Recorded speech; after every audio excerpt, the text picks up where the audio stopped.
Pendant que vous dormiez, l'actualité mondiale a été marquée par des événements graves et des développements géopolitiques majeurs. Incendie meurtrier en Espagne, reconnaissance historique de la France sur son passé colonial au Cameroun, escalade militaire en Ukraine et renforcement des alliances entre Moscou et Pyongyang. Je vous résume tout ça en quelques minutes. C'est parti!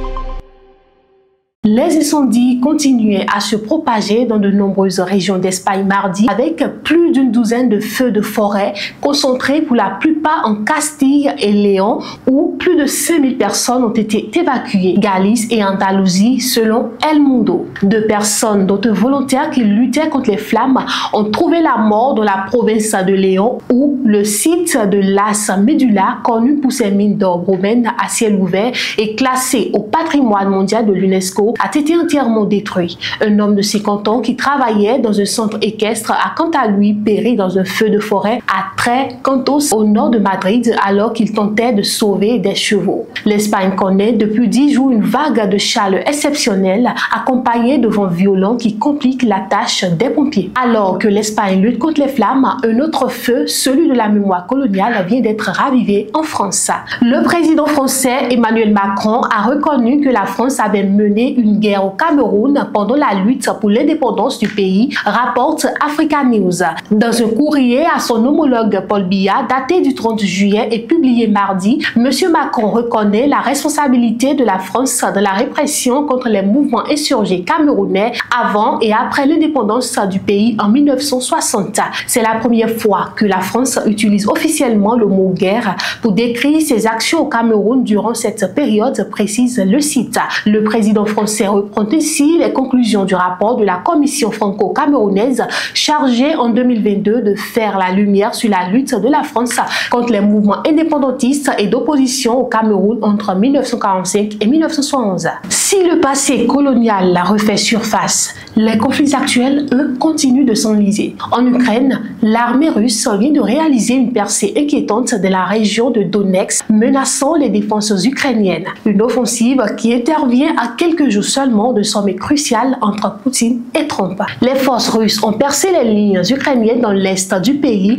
réalisant une avancée spectaculaire qui pourrait compromettre la défense de la région, rapporte mardi de Kyiv Independent. Ces derniers jours, les forces russes ont progressé de 10 km vers le nord à proximité de la ville garnison d'Obropilia, exploitant leur supériorité numérique selon le groupe de surveillance militaire ukrainien Deep State, proche de l'armée de Kiev.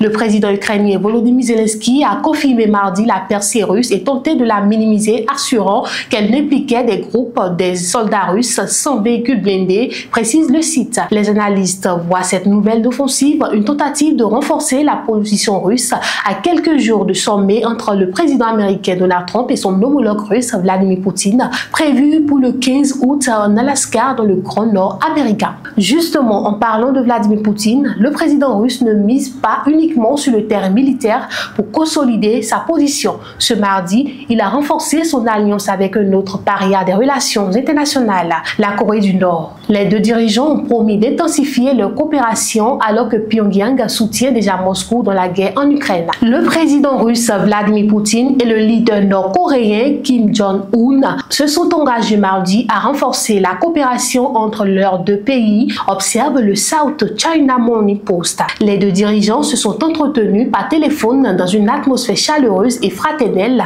et ont confirmé leur volonté de renforcer leur coopération à l'avenir un peu plus d'1 an après la signature de leur pacte de défense mutuelle. Selon le Kremlin, M. Poutine a également informé Kim Jong-un des discussions prévues avec le président américain Donald Trump sur l'Ukraine le 15 août en Alaska. Le leader nord-coréen a assuré que Pyongyang soutiendrait pleinement toutes les mesures qui seront prises par les dirigeants russes à l'avenir. La Corée du Nord a activement participé au conflit en Ukraine, fournissant à son allié armes et munitions, ainsi que des milliers de soldats.